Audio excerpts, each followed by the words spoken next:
Ишік ертегісі. Орманда болған ертегі. Орманның ішінде әдемі ишік болған. Кенет ишіктің алдынан жүгіріп өткен тышқан бұл ишіктің ішінде кім бар деп сұрайды. Ешкім жауап бермейді. Сосын тышқан өзі тұра бастайды. Кенет бақ етіп баққа өтеді. Бұл ишіктің ішінде кім бар деп сұрайды. Бақ: мен тышқанмын, тырқылдауық тышқанмын деп. Ал сен кімсің дейді. Мен бақылдауық бақамын деп.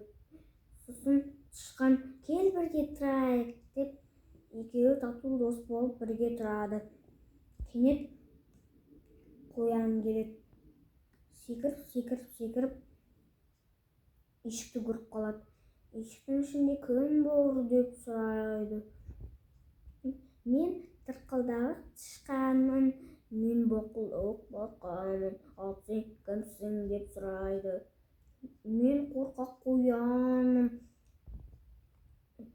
Бақ айтады: кел бірге тұрайық деп. Үшеуі де ишіктің ішіне сияды.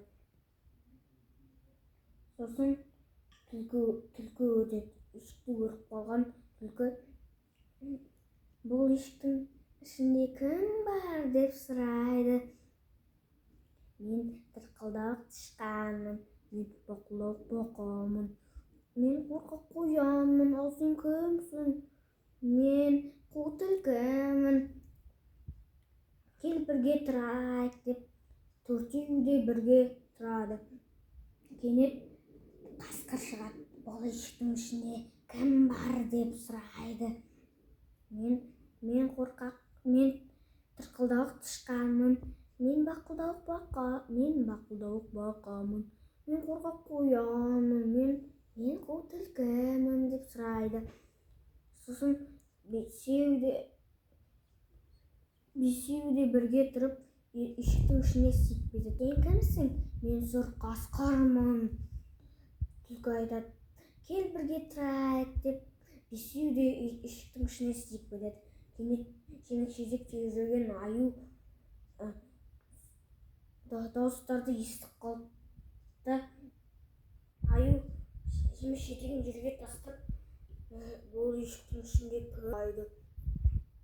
Мен тырқылдауық тышқанмын, мен бақылдауық бақамын, мен қорқақ қоянмын, мен қу түлкімін, мен сұр қасқырмын, ал сен кімсің деп. Мен қорбанбай аюмын, бәріміз бірге тұрайық деп сұрайды. Бірақ тышқан бүйтіп айтады: сен сыймайсың, сен кірмей-ақ қой, ишіктің ішіне сыймайсың деп. Аю деген ишіктің ішіне сыймай шатырына отырамын деп айтады. Отырғаннан кейін ишік бәрі құлап қалады. Аю аман есен шығады да, бірақ достары оған жалынбайды. Оданша тышқан айтады: келін бәріміз бірге тұрайық деп.